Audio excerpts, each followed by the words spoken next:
ना. The fourth one is torts. कोई यहाँ पे लॉ का बैकग्राउंड से है? Anybody is from has done B L L B L L B? अब कौन आया?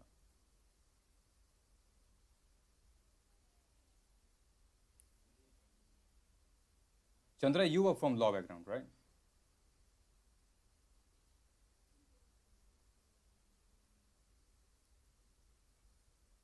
Okay, nobody is from law background. So, do you guys know what is tort?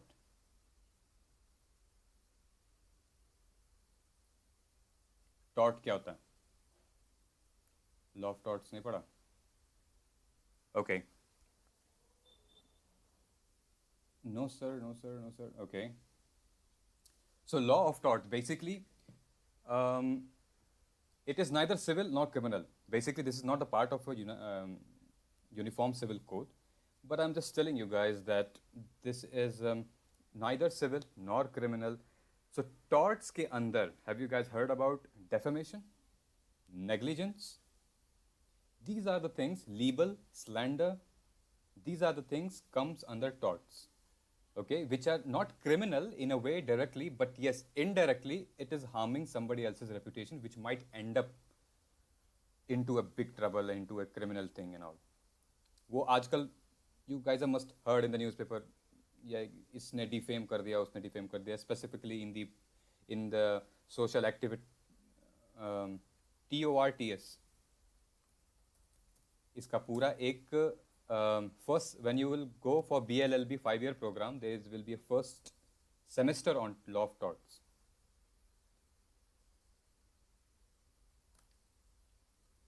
ठीक है, so that's an important segment. मेरा वो कहाँ गया यार? Okay. ठीक है, यहाँ तक हो गया था. So next up, I told you guys, यहाँ torts आएगा, TORTS, and torts I've already told you what are those. So this is basic. This is for your information. I've told you. Otherwise, don't consider this in your answer. ठीक है. Main जो हमारा मुद्दा है वो यहाँ से शुरू होता है. Actually, यूनिफॉर्म सिविल कोड नहीं होना चाहिए था. यूनिफॉर्म फैमिली कोड होना चाहिए था. बट कोई बात नहीं. नाउ ये तो था that substantial.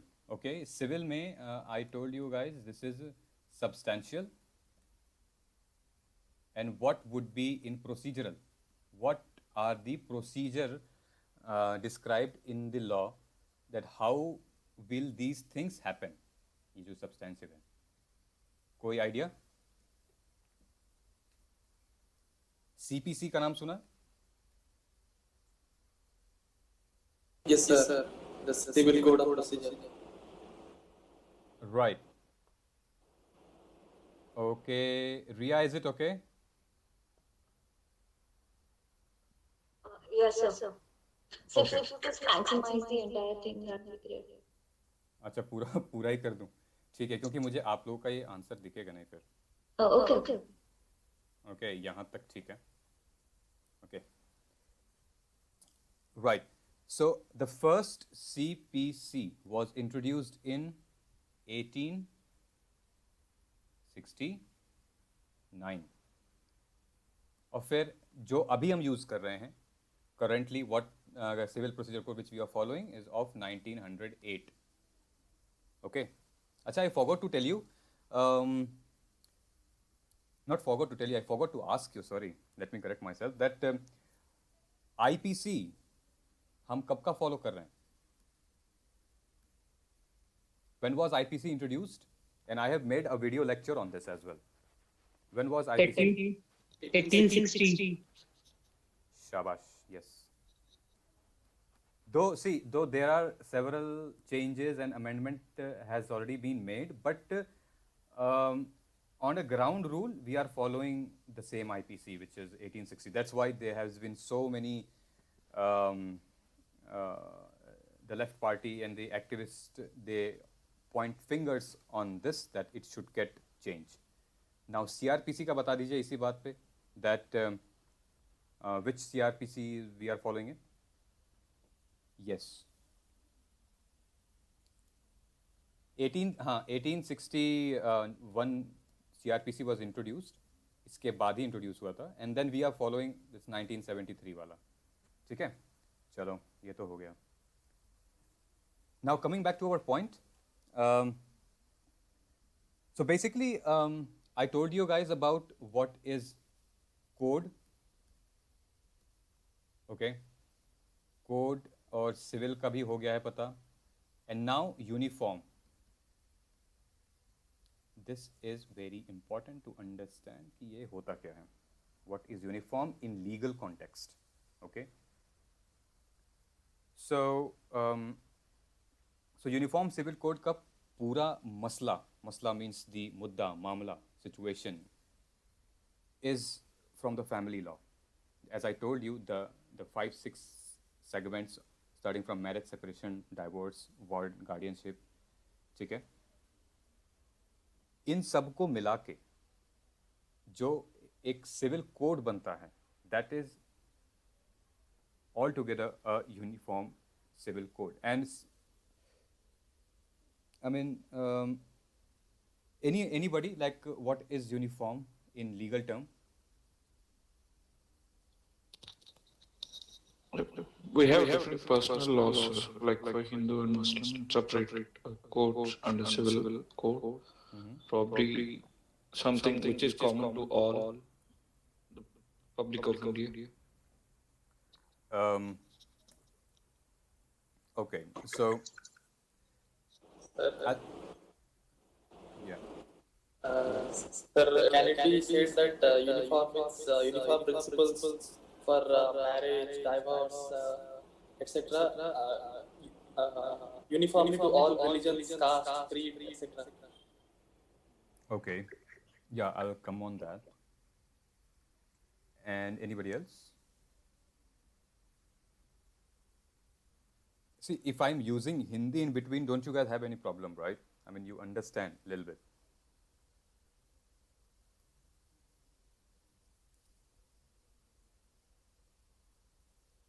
No problem. All right, ma'am. So, yes, sir, I know that Tejasvi is going to write something here. Okay, Tejasvi, I will. Yeah, sure, no problem. So,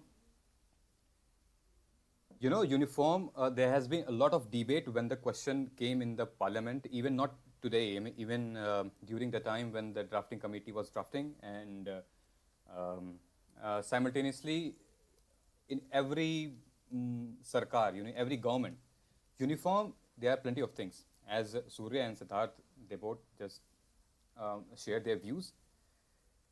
So, you see, when let's take an example of a child, children who goes to school, okay, they've got same tie, same belt, shoes, half pant, t-shirt, shirt, okay, they've got same वो जूता चमकता है, सबका चमकेगा, and they look, their nails will be sharp, cut, their hair should be nice and tidy, everything is got almost.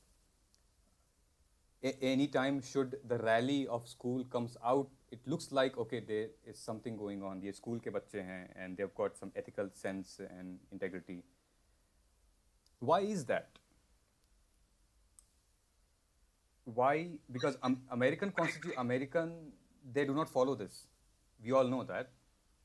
America में नहीं चलता. America says that you've got 3 colors, blue, white, green, red, whatever the colors, and you can come wearing anything, either sports shoes and or anything like loafers or half pant, full pant, कुछ भी तुम पहन के आओ उन 3 colors में से.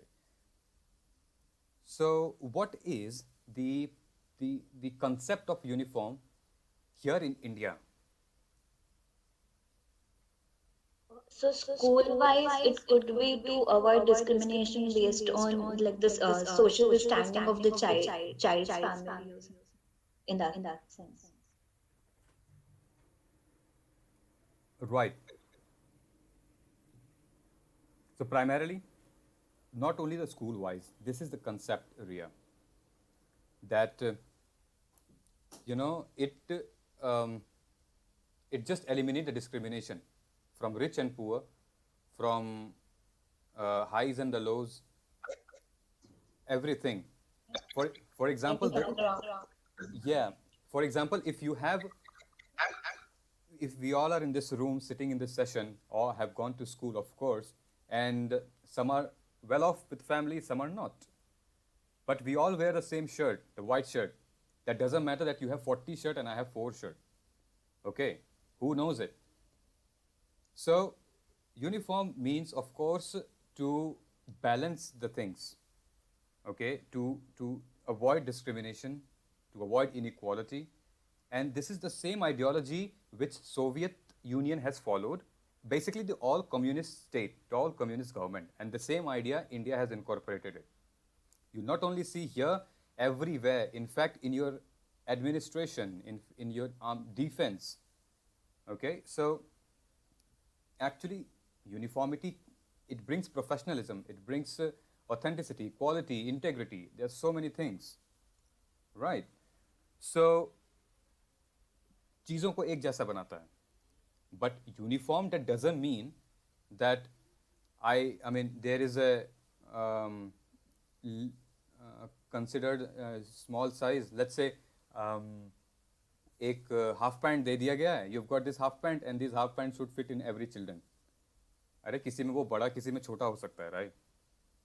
So that is a typical example of uniformity. That's what I think that Hitler followed, and this is not applicable to anybody, right? Few are fair and few are not fair in India. I mean, I'm talking about the skin tone. Okay, few are fair, few are not fair. So you cannot make a uniform code which like you can change the skin tone of the people. That is a very negative form of uniformity. The way it had happened in America, the apartheid movement, right? वो black को हटाओ, white आएगा, and still prevalence अभी भी है in America. Uniform doesn't mean in that extreme. So uniform means, of course, as Ria said, and everybody I think agreed with that, to stop discrimination, to be have some ethical sense, and so on. So this is the entire concept of uniform civil code. And when I talk about civil, primarily it is family laws, which is your family laws should be in uniformity. When I say uniformity, I'll give you here 4 options, and I want everybody to vote which options they like. Okay, so first, let's say, okay, I'll give you 4 options here. Let me open my whiteboard. Or basically, this is the debate that these 4 things can be implemented under Uniform Civil Code. First, can we do the way सबका अलग अलग कानून हो? Every religion has their own कानून, has their own laws. Okay? Different religion and different or separate laws. For example, Muslim will adjudicate as per the Muslim personal law, Hindu code bill से, and Christianity, of course, वो Christianity अपने the New Testament with Christianity, Old Testaments with Yahudis, and so on and so forth. और Sikhism and Jainism comes under Hindu code bill. ये एक option हो गया. Second option कि uniform civil code हम not uniform civil code. The second option could be we make different laws for all religion, which means the right now which I said, Muslim personal law, Hindu code bill, and if there are exceptions, अगर वहाँ पे कोई exceptions हैं, then eliminate it. So basically, if there will be in option 2, I'm telling you guys, this is not the thing in option 1. Okay, this is primarily, what is this? Theocracy. एक तरीके से ये हो जाएगा. Second, if there will be any exceptions, What could be exceptions? I will tell you here. Let's say in Hindu marriage or an Hindu woman, if her husband marries with another woman, then she can file a case in a court, and this is against the Hindu code bill. Okay, but if a Muslim woman, if her husband married with 4 different women, then the Muslim personal law says, bigamy and polygamy, that this guy can, of course, he can get married. I mean, there are no examples right now I can give you, but when I will go later in this Uniform Civil Code, there are plenty of cases. Okay, so Muslim women cannot sue or maybe cannot file a case in any court with regards to her husband, that he has married 3 or 4 marriages, because उनका शरीयत का जो law है, Muslim personal law, it gives approval. Okay, so in this context, यहाँ पे जो बात हो रही है वो ये हो रही है कि if there will be any exceptions, then we can eliminate it. Basically, if there will be exception in Muslim law, we will eliminate it. If there will be exception in Hindu law, we will eliminate it. Christian, eliminate it. Okay. Now, इसको मैं मिटा देता हूँ. And so you understand, right? The first 2. Sorry to interrupt. Excuse me. Your voice is breaking. So when you say is it okay now? Please go ahead. So when you say eliminate, does that mean that the Muslim man is not allowed to have more than one wife, or do we just accept it as an exception to the law? No, eliminate means whatever the exceptions was there. Let's say the man was allowed, so they will eliminate the exception. Okay, so to make it uniform in their religion itself, in their personal law itself. Okay. Okay, so he won't be allowed anymore. It won't be allowed anymore. Okay. Okay. But that, regulation, that judgment won't affect any other religion's personal laws. Okay. That would not be a uniform. Okay. That would be uniform for only one religion. That would not be uniform for other religion. Okay.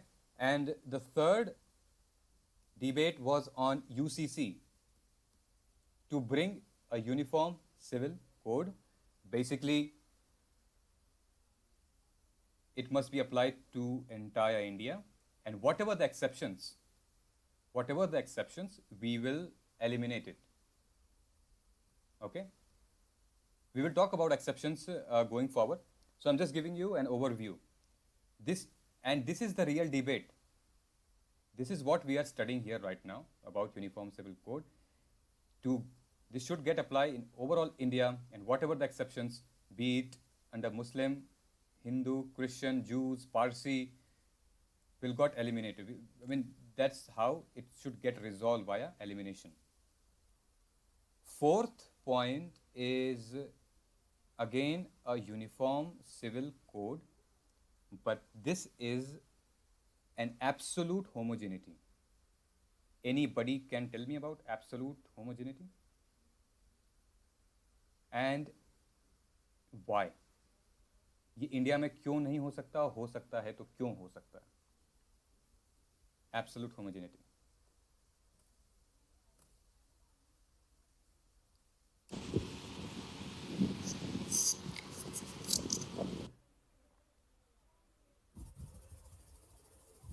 Sir, नहीं होने का वजह है due to diversity in India.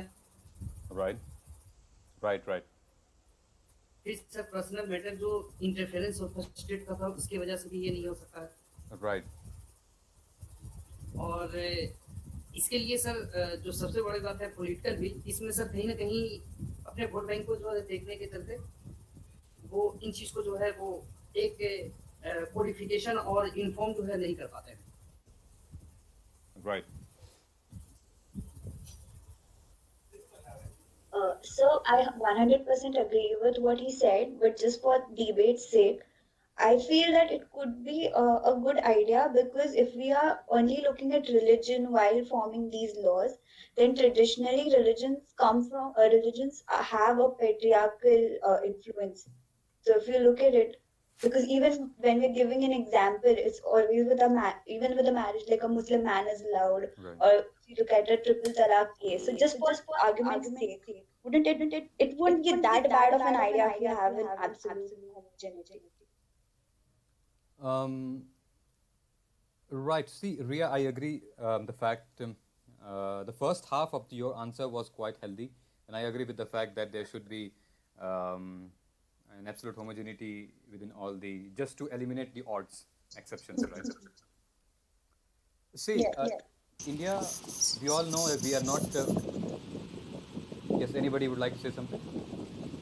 Sir, Tejasvi? but marriage according to religions is not about only religion, but they want to protect their culture as well, sir. Their Right. traditions and their ethnicities, beliefs, etc. regarding tribes, etc. So they want to maybe absolute homogeneity may not be supported, I think so. No, it's not supported. I'm not saying I'm supporting it. I'm just putting it forward for the sake of the argument. It won't be possible as of now, at least. But if we I'm have, I'm also explaining that only for the debate sake. yeah, no, no, And religion, I would like to add that religion, as you said, that has patriarchal things into it. There are certain tribal religions as well, right? Right. yes, correct. So So they do I, have a right. matriarchal aspect to it. Right. So either way, I'm just saying that there is a gender war in there also. I'm not just saying women now. Okay, fine. Right. Just putting it out. Yeah. Yeah, good. No, great. I mean, that's what all about the debate and discussion, guys. So, primarily what Rishabh has just mentioned, that see, we are not Germany and France, okay? We don't speak same language. If I might come to Tejasvi's place, or maybe if I might come to Rishabh's place, there could be some language barrier, cultural differences. So we are absolutely not Germany and France. So homogenization in India is, of course, not going with. Secondly, as he said, that we have tribals as well. So we have to mention, we have to hear the fact that whatever the laws or rules and regulation we are making, there are all the segments of people in India who are living, Amir, Garib, rich, poor, tribal, and few underprivileged people as well. Okay, you see, you cannot take an example of Saudi Arabia as well, because they have got same culture. Do we have same culture? No. Okay, so absolute homogeneity, it might come later on after 60, 70 years when things will get different, when people will see. The option 3 which I gave you guys is the need of the hour. Once option 3, once people are ready to digest this. People are not ready to digest this. People are ready to digest the part 1 which I am telling you. Separate religion, separate law. Separate religion, my laws, my religion. That's it. If the country, the people of India is ready to digest the third point, then I agree with the fact that what Ria said, after 60, 70 years from now, this should be applied. Everything will remain same. But being India is so diverse and a multicultural identity, this is an option, and this is what the debate is. Okay. So what I wanted to inform you guys. So abhi tak these 4 options I have told you. This is what the debate is, and I think the third option is what we will discuss. Okay. Since you have, most of you guys have already followed my secularism classes, so the first class of secularism and the first step, which is a theocratic step, a theocracy, this is what we don't want actually. And yesterday, I think Gaurav and Ria were available yesterday.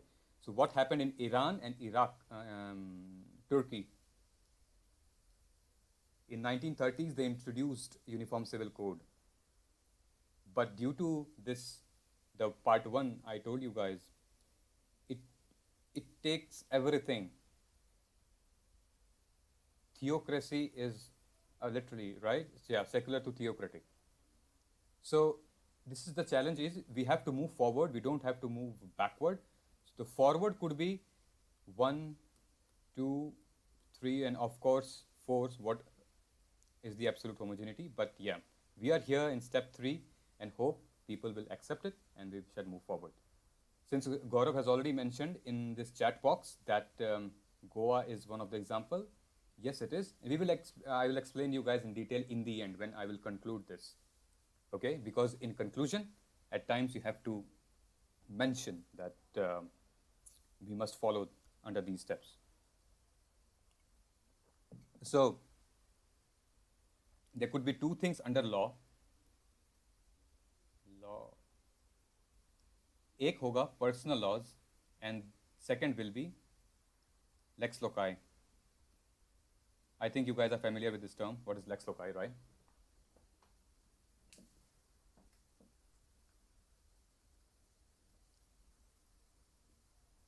Lex loci is law of land. देश का कानून, भूमि का कानून. Okay. And personal laws is which applies to each and every individual. It applies to you, to me, to everybody. This is called personal laws. Okay, so एक छोटा सा example लेते हैं. This is tribe 1 and this is tribe 2. Here people are religious. Here people, you've got uniformity. People eat veg.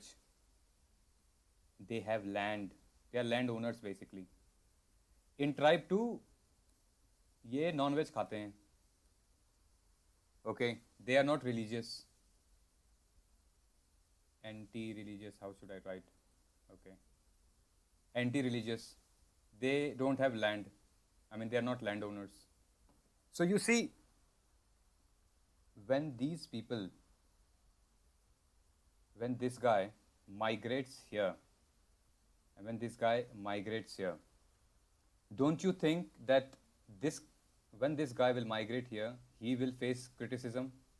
When this guy migrates here, he will face criticism because here he enjoys his religious freedom, uniformity. Everybody eats veg. He is the landowner. The moment he will go here, okay, into the tribe B, he will be disillusioned. He will be criticized by the fact, or maybe he can sue a couple of people that you guys are eating non-veg, so and so forth.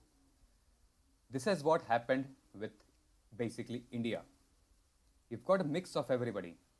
Tribe 1, Tribe 2, Tribe 3, Tribe 4, you've got everybody. So you have to think with that perspective. You have to be that kind of a policy maker that there should be a uniformity in everything. That nobody from this side to this side complains about their personal laws. I think you guys have understood. Okay. And here I would like to mention about Article 29. Oh, ये क्या हो गया? What is Article 29? That each and every individual, yeah, go ahead. Protection of interest of minorities. Right. The cultural and educational rights, cultural rights relates to the 29 and 30 relates minority. to the sir एक question चंद्रई जी.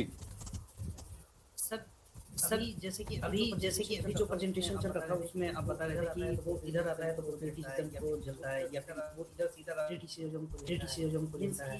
Means के जो है equal status होते हैं उसमें जो है कहीं ना कहीं प्रॉब्लम है जिसकी वजह से आपकी आवाज मुझे आ नहीं पा रही है सही से, लेकिन फिर भी you are talking about the equality in their region, right?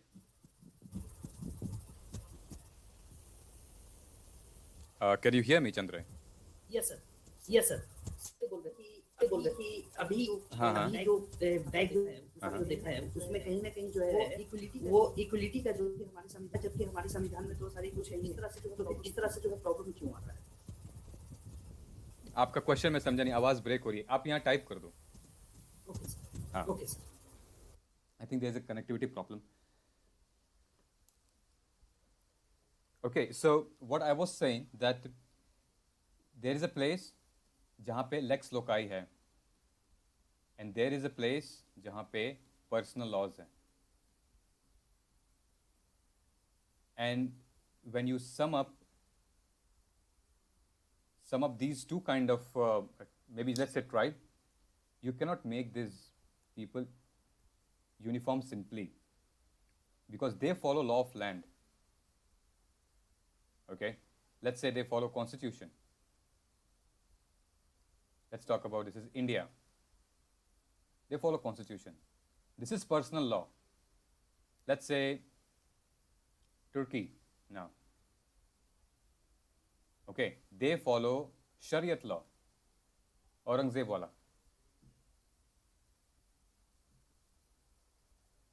Okay.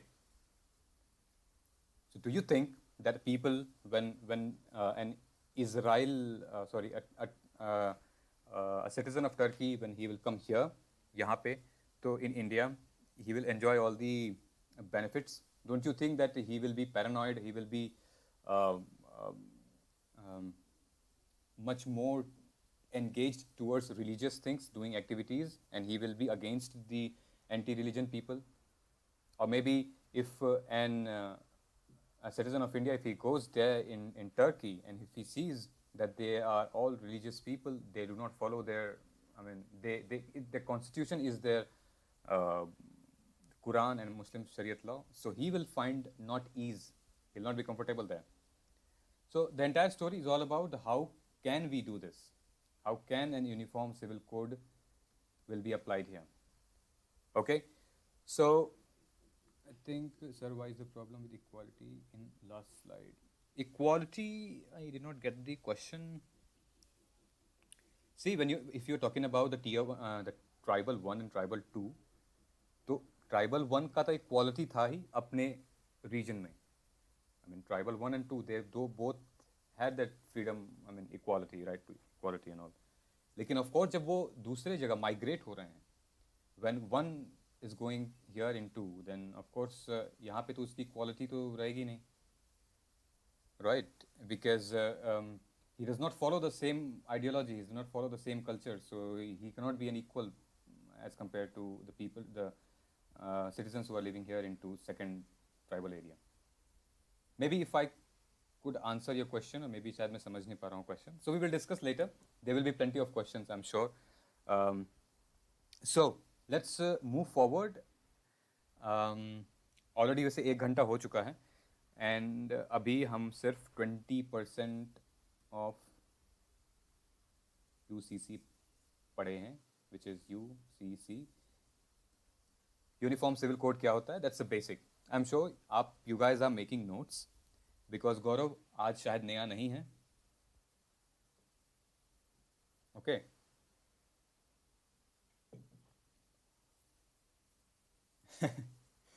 Yeah.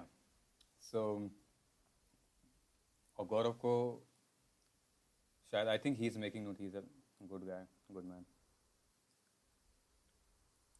Now, let's start from आप लोगों से मैं पूछता हूँ. Just wanted to ask from you guys, since you are UPSC aspirant. Come on, don't think that knowledge की कमी होगी. चलो, tell me, Uniform Civil Code, the implications of Uniform Civil Code or the impressions of Uniform Civil Code in ancient India. Anybody? And give me references, okay? कि this Vedas में, इस स्मृति में, we have seen the uniformity here that they can. Okay? बताइए ancient India में.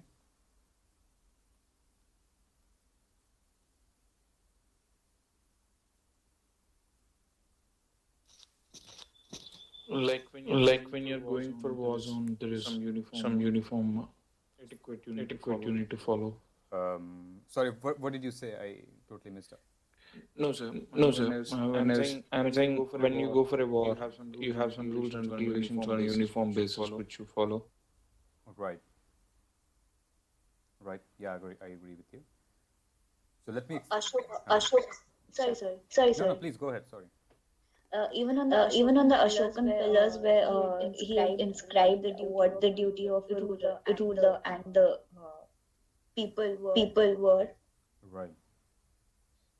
And also in the Vishya, there are no discriminations like in the public.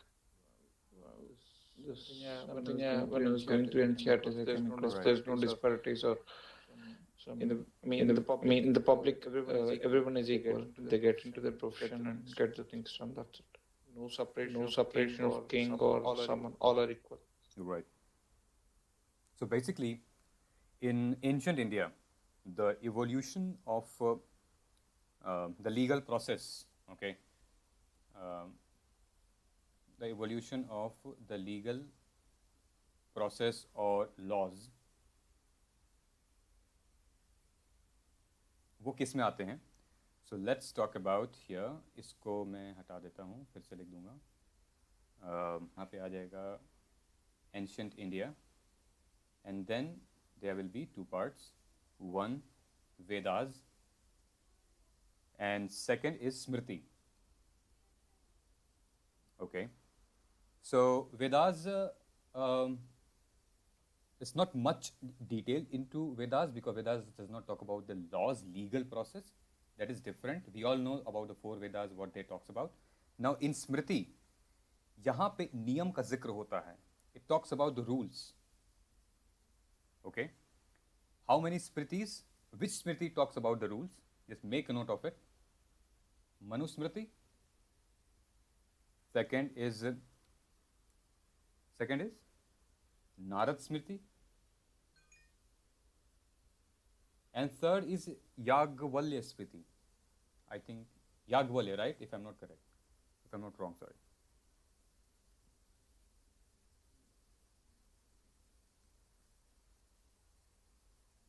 Okay.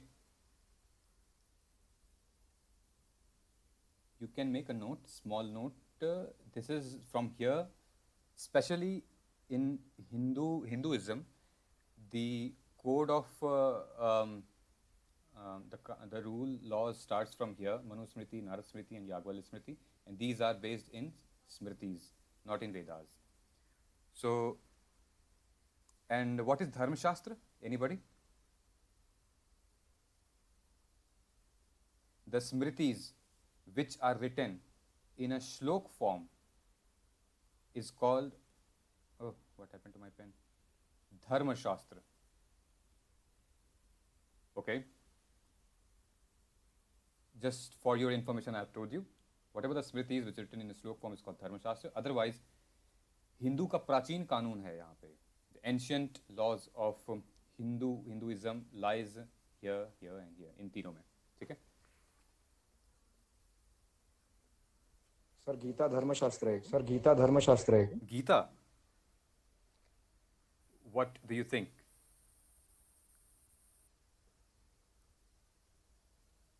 धर्मशास्त्र. I think it is part of the epic Mahabharata. It is part of. And it is part of, I mean, Gita is also part of Dharma Shastra. Because not the entirely, primarily things are written in a form of shloka, and few smritis are written in the form of shloka. It tells a spiritual quality of how many of you have read Gita, sorry.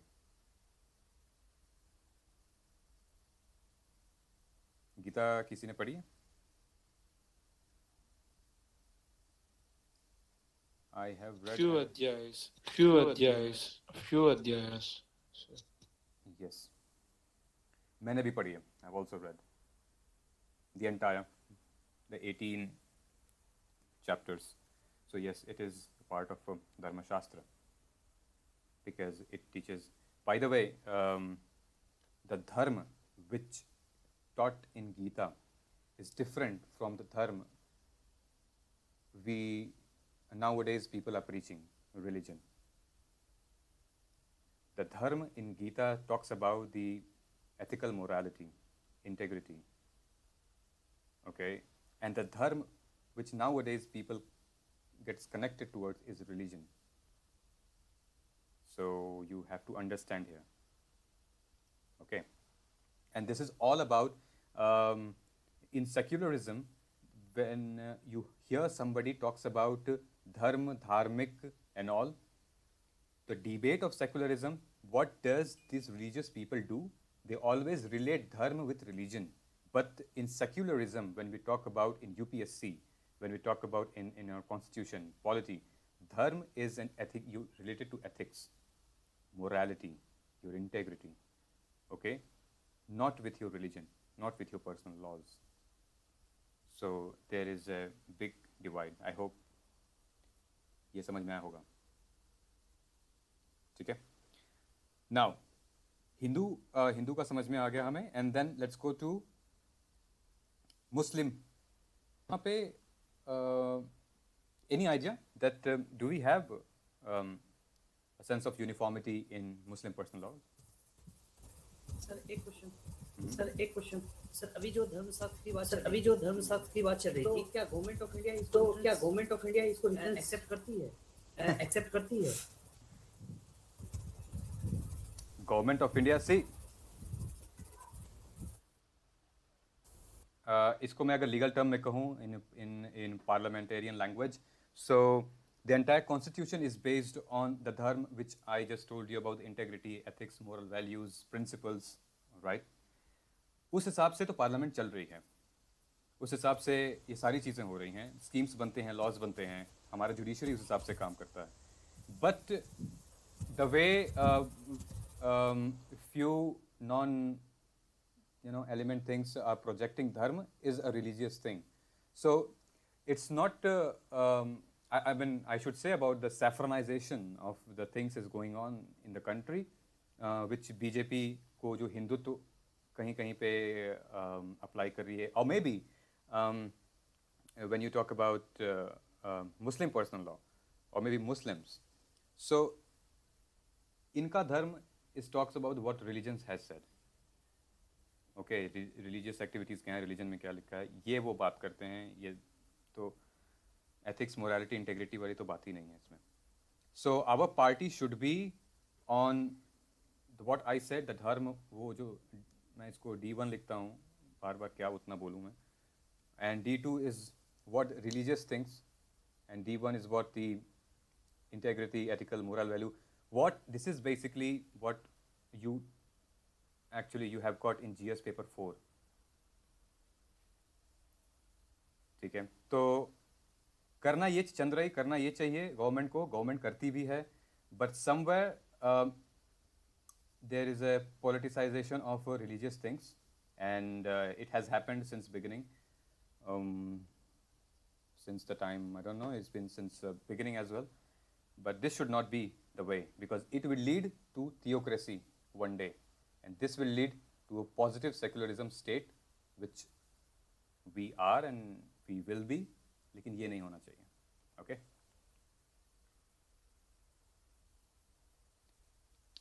Smritis, Ria, so ancient India, so when we talk about the legal processes and legal laws, so always forget about the Vedas. Just remember, whenever you have to mention here that how ancient Hindu legal process gets started, so just mention about the ancient India, and Smriti mein we have got 3 Smritis, wo Manu Smriti, Narad Smriti and Yagvalya Smriti. ठीक है, I will not go into detail because जब मैं संस्कृत बोलने लगूंगा फिर आप लोग को समझ में नहीं आएगा. ठीक है, so 3 majorly, I mean इतना आप mention कर दोगे then it's more than enough. Okay, and also one thing I forgot to tell you, that this includes Buddhism and Jainism as well. When we say Hindu, Buddhism and Jainism भी आ जाता है, and later on Sikhism भी आ जाता है. Okay, so हमारा जो 4 religions हैं, Hinduism, Jainism, Sikhism and Buddhism, ये सारा कुछ comes under Hindu code bill, which we will learn in the in next session maybe. जल्दी से हम समझते हैं about the Muslims. So let's talk about medieval India. आज मैंने आप लोगों को सब पढ़ा दिया, ancient history, medieval history, then CRPC, IPC. This is the importance of this such topics. So when Muslim came, they brought their living system, they brought their code of conduct, and उनका legal system का नाम क्या था? मुस्लिम के legal system का क्या नाम था? Anybody?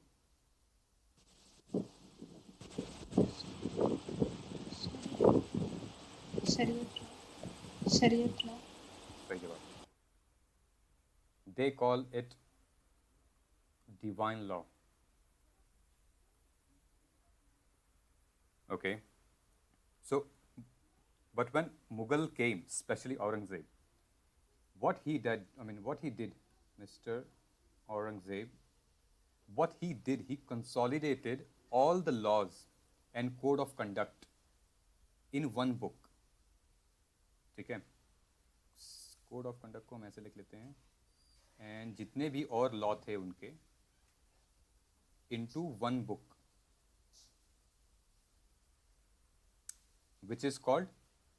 which was called actually, I think, fatwa. Yeah, fatwa or Alamgiri.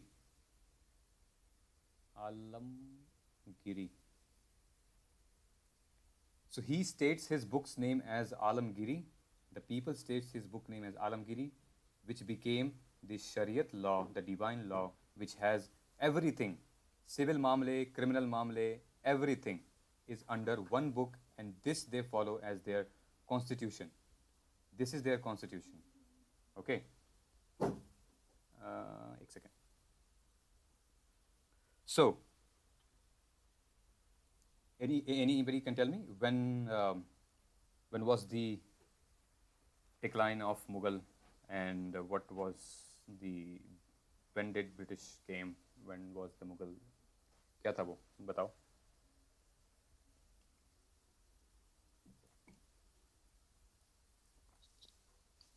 Around 1707. Around 1707.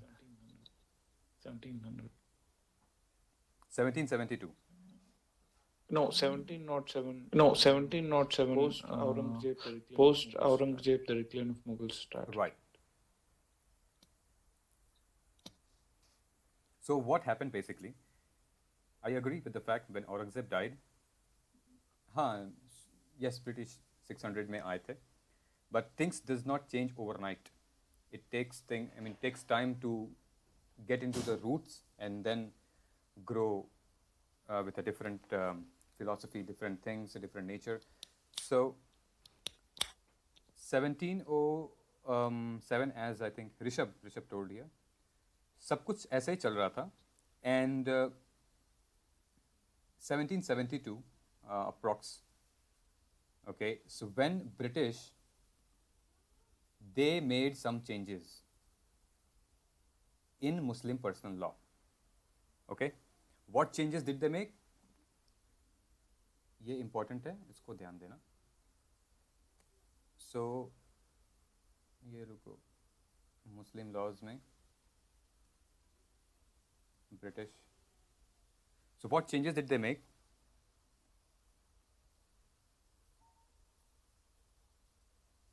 Anybody?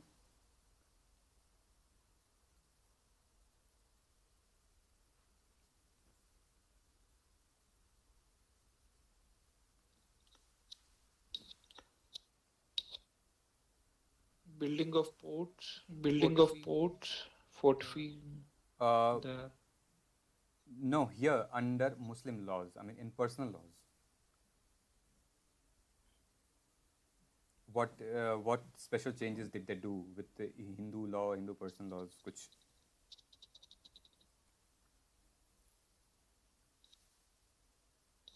No, sir, not coming out. No, sir, not coming out. Okay, anybody?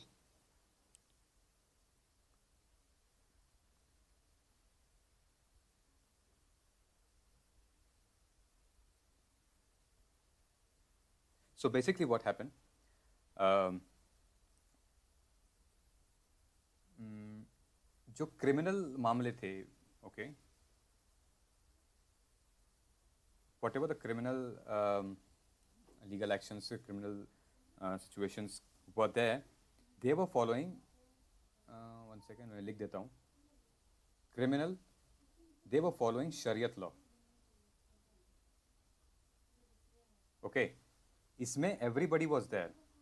See, when Aurangzeb died, so everybody is like Muslim, Hindu, Sikh, Jain, and what else? Buddhism. Everybody, like everybody was under same roof.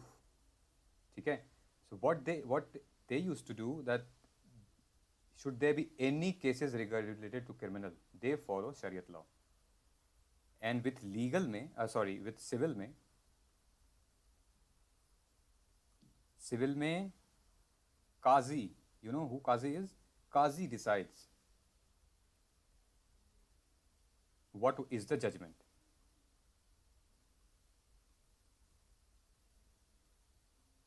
Okay.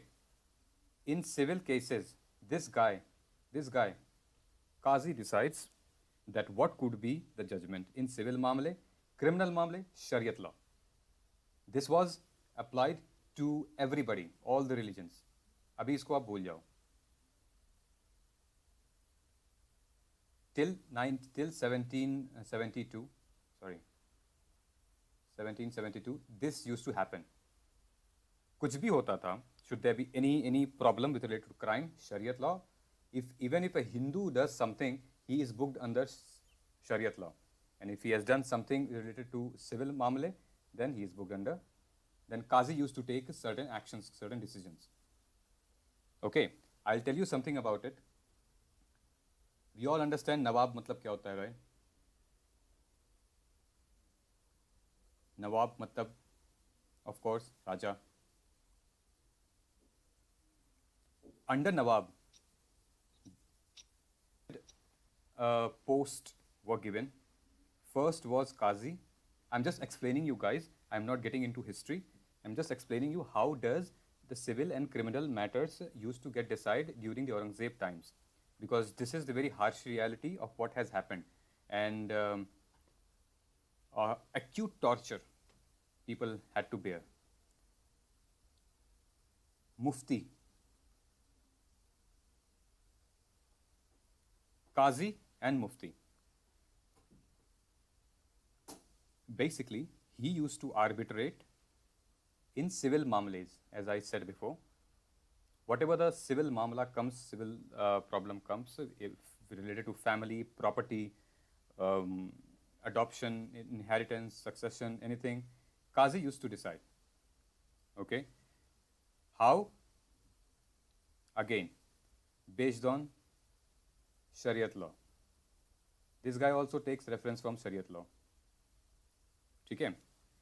But अगर कुछ नया case आता था, let's say there could be some new scenarios. If he cannot resolve, then this case goes to Mufti. अब ये Mufti भाई साहब, he used to decide. Okay? And this Mufti, he used to decide. And how does he decide? He goes directly to Alamgir. He goes directly to Aurangzeb and whoever the ruler was to ask, this is a new मामला जहाँ पर ना क्या किया जाए, या Nawab. So Nawab used to tell that this is a new case, so whatever the X, Y, Z solution he would give. Okay. So this is how it used to work before 1772. Qazi, with reference to all the civil mamales, all the civil cases, family, property, contract, anything.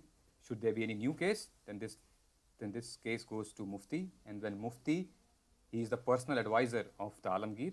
Alamgir used to then inform or then gives judgment on the new cases. This is solved, right? ये समझ में आ गया? अब चलते हैं And why did I tell you guys? Because we have to understand that, see, we are living in the contemporary times and we are the consequences, we are the repercussions of what has happened in the past. Okay, so you always ask questions, ये हुआ तो क्यों हुआ? With UPSC, the core knowledge and the core insight you will get by understanding the law of connectivity. We have to connect things. Now, with what legal system does get changed after 1772? किसी को idea है? अगर नहीं है तो कोई बात नहीं. Supreme Court was brought into introduced and a new law book was prepared by British under the for all the provinces. You under are the almost there. provinces. Rishabh, right? Surya here. Surya. अरे मुझे दिख नहीं रहा है. Surya. You can see my screen here, right? I do. So, 1 second. So, yes, you were almost there. So, what happened in 1765, East India Company, okay, they bought civil rights and revenue rights. So, here you have to understand, it's very tricky here. East India Company in 1765, they bought revenue rights and civil rights. Where? Any idea? Civil rights and revenue rights. Where? In Bengal, Orissa.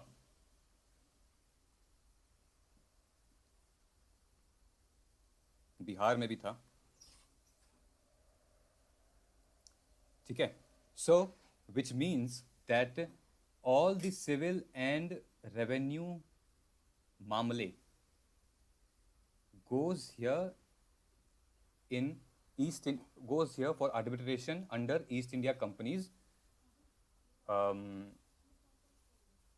court. Okay. Rest of the India was there. Okay. Only these 3 states, because they came first here in Bengal and then Odisha, Bihar, uske आजू बाजू था. So civil rights and revenue rights. Now what happened? So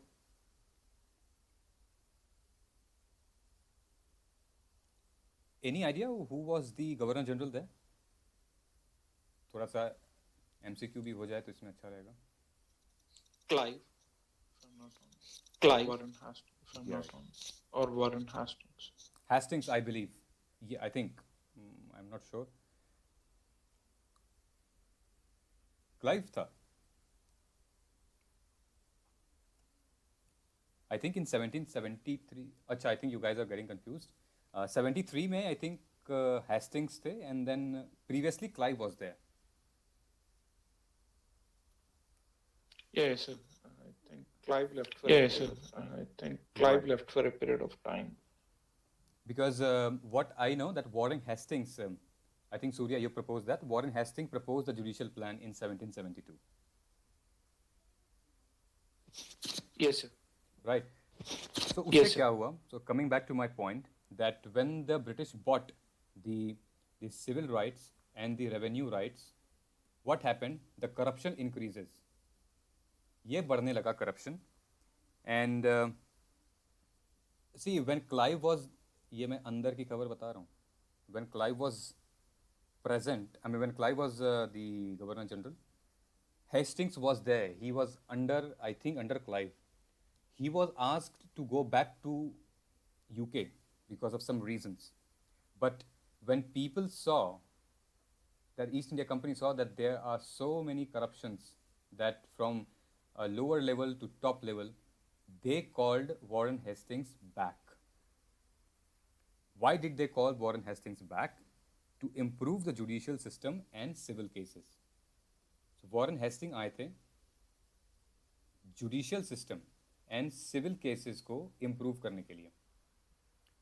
Okay, so land revenues को British Raj was managing it, and उससे related case.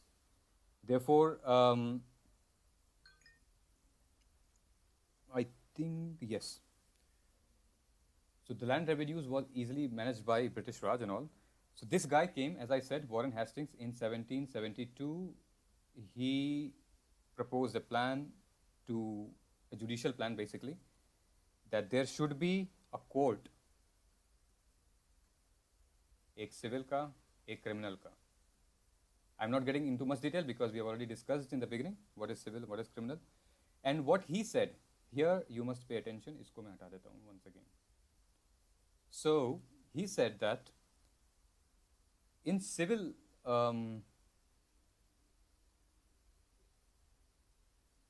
in civil cases, Hindu personal law, all Hindus basically, all Hindus means Hinduism, Sikhism, Jainism, Buddhism, okay?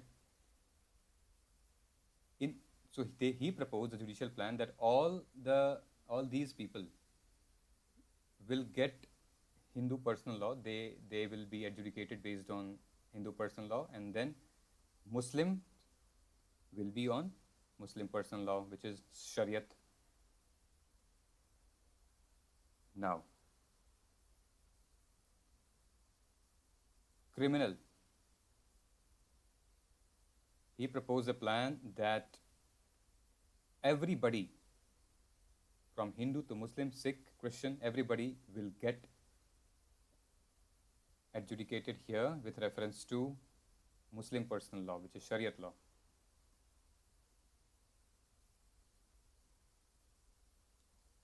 Okay.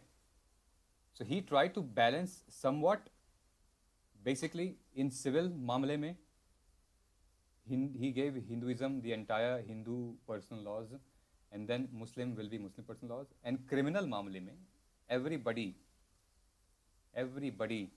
will get penalized under Shariat law should they do any mischief or wrong activity. ठीक है?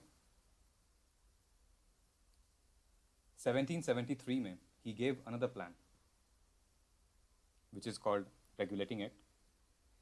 He gave another plan, and then 1773, this is what I was referring there in 1773, Supreme Court की स्थापना हुई, the establishment of the Honorable Supreme Court in Calcutta. Okay. Then 1781 में धीरे धीरे, I mean, as I said, things do not get turned overnight. Steadily and eventually चीज़ें improve होती गई.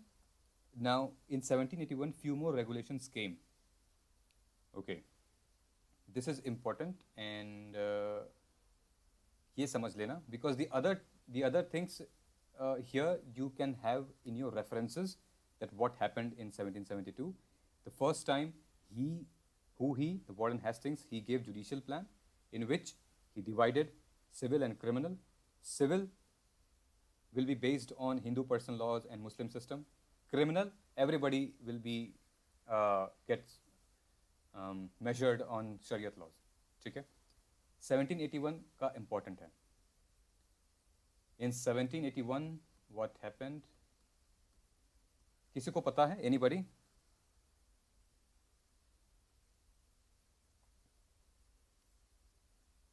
थोड़ा सा यहाँ सिस्टम इम्प्रूव हो गया था. Anybody knows that? तो यहाँ पे हम कर लेते हैं सिविल, और यहाँ हम कर लेते हैं क्रिमिनल, यहाँ कर लेते हैं 1781 act of settlement. I mean वो क्या था? I mean act of settlement, any थोड़ा सा सब्सटेंटिव होके एक बार बता दीजिए. यहाँ आ गया criminal.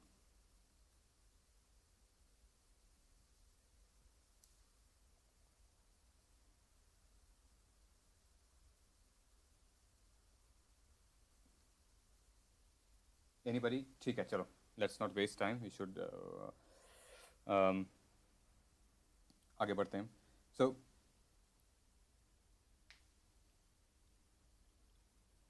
what major changes happened here? Civil ये है, ये तो same था. Okay, in 1781 the major changes happened here. ये तो same था, that this will be based on Hindu personal laws, civil Muslim personal laws, and other religion English law आया था. अदर रिलीजन में कौन थे? Any idea? क्रिश्चियंस, जूज, Parsis. Okay. Criminal में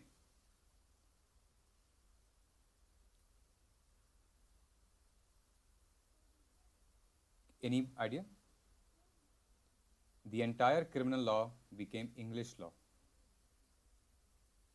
शरीयत हट गया यहाँ से.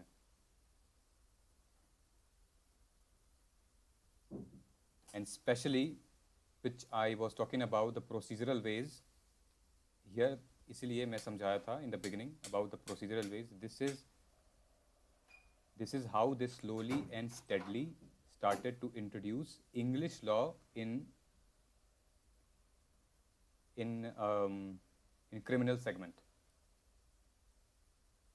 Okay, so yes, I just want to understand one thing, that what made British authorities to change the entire all the religions were under Shariat personal laws.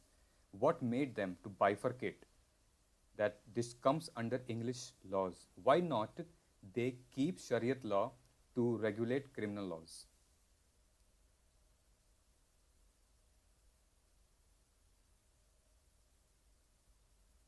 Any idea? Sir, is it because they wanted to civilize the Indian persons? They thought that Indians English are superior to Indians, so they wanted to civilize the Indians according to English culture. Yeah, this was one of the reason, but this is not the only reason. They started annexing multiple provinces. Like till then, they were mostly conquered on Mughals. Later, they have started Anglo-Marathas and during that time, probably. Yeah, I mean, somehow I agree with you with the fact. But guys, let's go basic. We all know. Safeguarding themselves, sir. Sorry? Sir. Simple. Safeguarding themselves. Safeguarding themselves could be one of the options, but we all know that how insane and how disturbing their punishment was in Shariat personal law, especially when it comes to criminalization. चोरी भी होती थी ना, तो पत्थर मार मार के उतार देते थे मौत पे. They used to blind. वो था ना, देखा होगा आप लोगों ने, that should anybody steal anything or if he is a thief, they make those that culprit go blind. उसको वो पत्थर से मार मार के, you must have heard in the movies, Shariat personal laws, they are very brutal when it comes to giving punishment, especially if somebody is criminally penalized. एक वो पोल से बांध के और पत्थर मारते थे, and that's a bizarre thing they used to do. Okay, I mean, they don't actually, आदमी औरत में फर्क ही नहीं समझते थे. They used to naked these women and they asked them to run on the streets, and then people used to throw stones on them. They were very harsh. I mean, there were things which I cannot tell you guys. It's very literally cruel and harsh realities. Go and read. I will tell you a reference of the book. So that is one reason. Yes, the reason which you guys told me is of course those reasons, but that is one reason, because the Muslim laws were literally, especially when it comes to criminalization, Shariat wala बहुत ज़्यादा cruel था, literally. This was one of reason why the entire thing got changed into English personal laws. Yes, I agree that some of you will say the English punishment was also not that easy. But see, punishment is punishment, but it's a different thing. English punishment were not that cruel, or they were not much harsh as compared to those they did. So the quality and the degree of torture and punishment that the people used to get in Shariat law is much more get lowered in English laws. ये एक important है. ये क्या लिखा है किसने? They thought we are not civilized and want to. हाँ ठीक है. Yes, of course. I think, and this should be. See, चलो ये बाद में बताता हूँ. So therefore, what did we understood here? That criminal मामलों में क्या था? English laws, not personal, English laws. Civil मामलों में Hindus will have different Hindu personal code के हिसाब से Hindu system चलेगा अपना, and then Muslim will have different. Okay, so here I think it is quite समझ में आया होगा. Okay, so 10 minutes में खत्म करेंगे.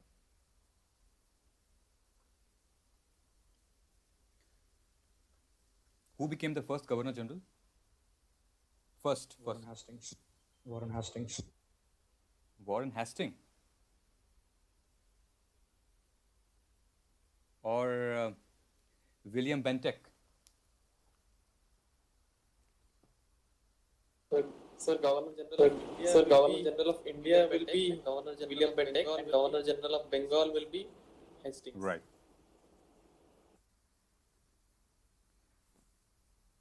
So 1828 में क्या हुआ? 1828, this guy William Bentinck, यहाँ से 1835 तक he was the Governor General of India, appointed by the House of Lords and Commons, UK का.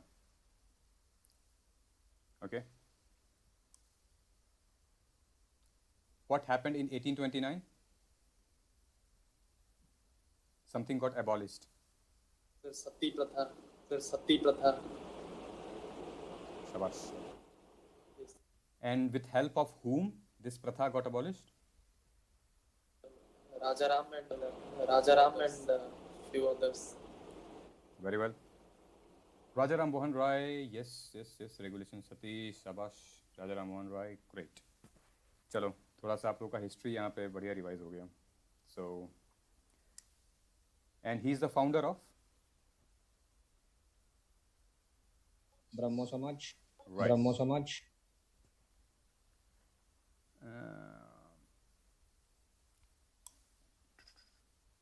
राजा का टाइटल किसने दिया था इनको? Who gave his, I mean, Mohan Roy, his name was, right, Akbar II. ठीक है. So काफ़ी अच्छा सेशन हो गया ये तो. Nice. So many more things I think Raja Ram Mohan did in that time. Female infanticide, and then introduced rights, laws, polygamy, child marriages, right? I think itna उसमें, am I right or did I say something more? I think ये सब किया था. Child marriage, I know that he was against it. Polygamy, he was against it. And yeah. So basically he was a good man. And he was a good man, and William Bentinck was also a good man. Okay, so Raja Ram Mohan Roy, they were good friends, and because of his friendship with William Bentinck, he was able to abolish sati and introduce so many reforms, social changes and social justice done to underprivileged and to the society. Okay, so यहीं पे launch होता है अपना 1833 का charter act. Okay, why this charter act was important? सबसे पहला law commission आया था. Okay, and why did this, any idea what was the purpose of introducing the first law commission in India? क्या objective था इसका?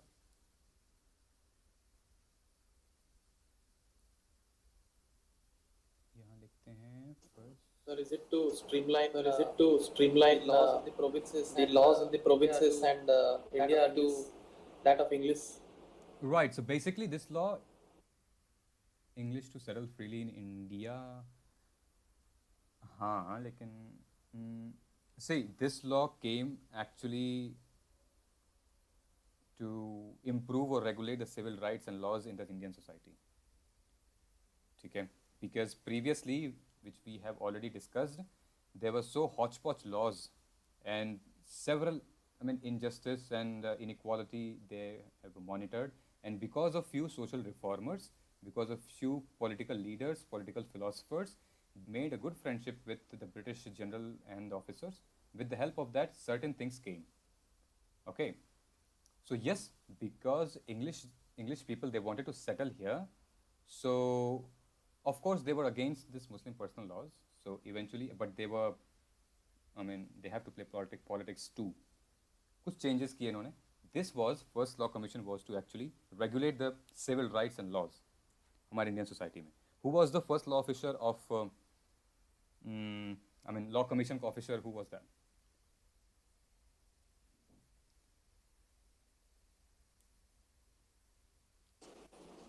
Sir, is it Cornwall? Sir, is it Cornwall? This I gave you guys in my video lecture of sedition. Macaulay. Yeah. Macaulay. Macaulay Saab was the first law officer, first law commission ke, and so basically, Lord Macaulay, he, so do you guys know Lord Macaulay? He did, he studied law from Cambridge, but he did not practice it. Okay. He has his interest in politics and writing, but he did not practice law. And you think he was made the chairperson of First Law Commission of India. His salary was around 24,000 pounds per annum. बहुत बड़ी रकम होती है. This is 24,000 pounds. Okay. When I was in the UK, in this time, 2017, I'm talking about, I was getting 3,000 pounds a month. This is literally very, very less.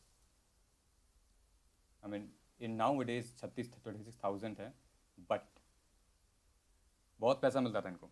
So, long story short, 24,000 इनकी salary थी. So, Lord Macaulay का कहना था that he used to say that I may not make the Indian to look like a British by the skin, but I will change their tone, the way an English speaks, the way an English thinks. This is exactly the same way what Chandrai and I think what Tejasvi has written. Okay. So, we all know that Lord Macaulay, he has introduced IPC ka draft. Okay. And he has also introduced Lex Loci, law of land. So Lord Macaulay introduced IPC and ये 1853 में क्या हुआ? Let me write it here. Second Law Commission आया.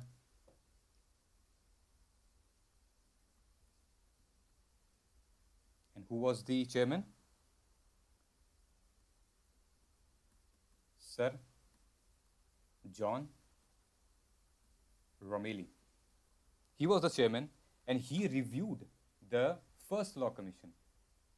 इसने first law commission को review किया and he created some new documents based on the current scenarios basically. So this guy introduced CRPC, Criminal Procedure Code, CPC, Civil Procedure Code, an IPC in a reviewed form, because Macaulay had already drafted it in a reviewed form. We all know that after 1857 revolt, okay, till the time this 1857 revolt came, and this made the British, the East India Company, to immediately use these drafted laws on Indians. ठीक है?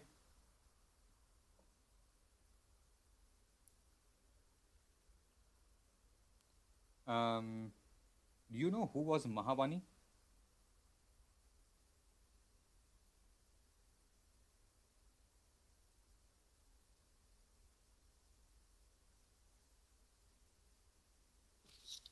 No, sir.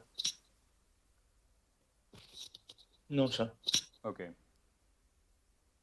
Mahavani was I think a reformer, social reformer. So basically, after 1857 revolt, the East India Company, they said that in civil cases, okay, both once again they reiterated what Warren Hastings proposed the judicial plan, that they will respect Hindu personal law, Muslim personal laws, and English laws in civil cases, and reiterated once again in civil criminal personal laws will be regulated from English laws. And they also said that the religion, the dharma, will be taken care of it. They will not divide or they will not regulate somebody out of their religion. If a Muslim does any crime related to that, they will be getting punished or be booked under their law, okay, with regards to civil. And if it is in criminal, then with English. So basically, he has just reiterated. So,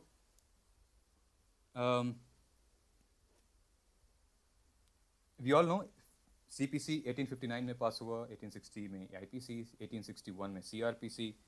Then Lord Dalhousie came. Lord Dalhousie, when did he came? In 1848 to 1856. And then he made some reforms, right? Some of you guys are already in my answer writing classes. So I have given one question, if you guys can remember, mains answer writing ka, based on Dalhousie's contribution to Indian society. So who was a great friend of Lord Dalhousie? The way मैंने बता ही दिया. The way Raja Ram Mohan Roy was with William Bentinck. So which social reformer was a very good friend of Lord Dalhousie? With the help of that, they did Hindu Remarriage Act in 1856. Sir, Ishwar Chandra Vidyasagar. अरे क्या बात. Sir, Ishwar Chandra क्या Vidyasagar. बात है. Ishwar Chandra Vidyasagar, yes. So basically, these people, if it is Ishwar Chandra Vidyasagar or Raja Ram Mohan Roy, they had not been successful unless they are not getting support from these guys, from the Governor Generals. Okay, so they were a social reformer, and in 1856, Hindu Remarriage Act was passed. For the first time, family law में interfere किया English ने.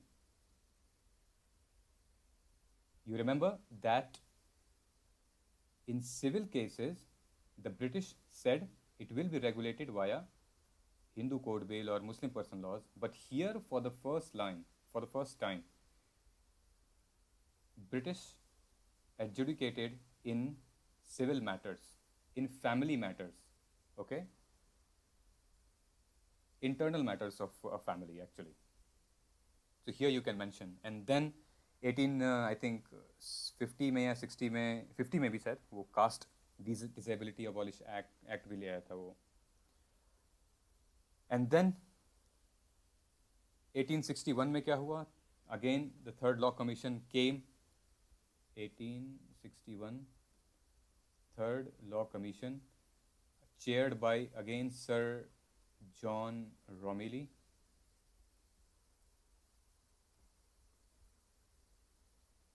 Okay, during these times, 1861 to 1880, there were so many laws get passed. Okay, and there were plenty, like 25 to 30 almost laws were they have passed during these times,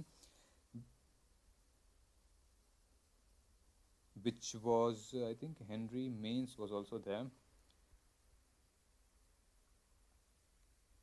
Any idea who was Henry Mains? What was his contribution here?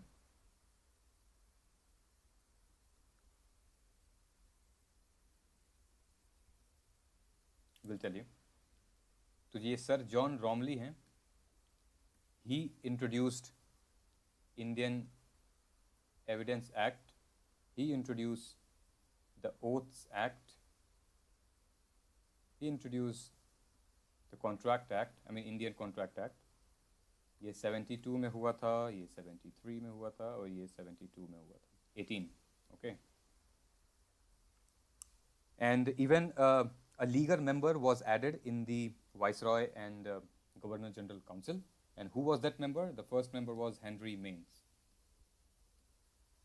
Henry Mains, basically, he was a professor of sociology,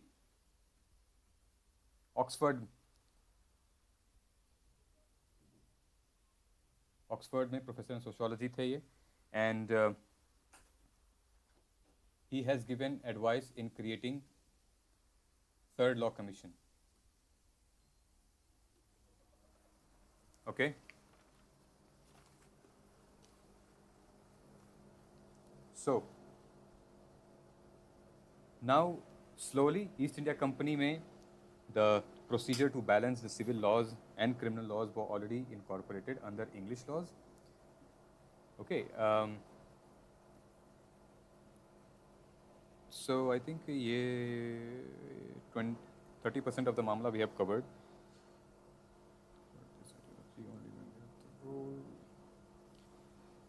Okay, I think I should stop here. It will be too much for me. Already 2 घंटे हो चुके हैं. So this is not something that I should incorporate in one class. One class बहुत जल्दी हो जाता है and it's not easy. It's not my way actually. Okay, so put your questions here. Maybe what you can do, you can put your question on the chat box in Habitat group as well. We can discuss. यहाँ पे भी आप डाल सकते हो. We will discuss. We will continue it maybe tomorrow or day after tomorrow. Because a lot of things we have already covered. So what all things are pending? I'll tell you. The entire Hindu Code Bill, the entire Muslim personal laws, and the debate going in the parliament, and the important cases which related to Uniform Civil Code. You know, Shabana Hashmi, Sarla Mudgal, and abhi hai काफ़ी है, 75% of which चीज़ें we have to cover. So I think we should end here. So till 1860, 70, 18 Third Law Commission tak we have covered a lot, and in the next class we will cover much more. Okay, I rest my case here. Anybody?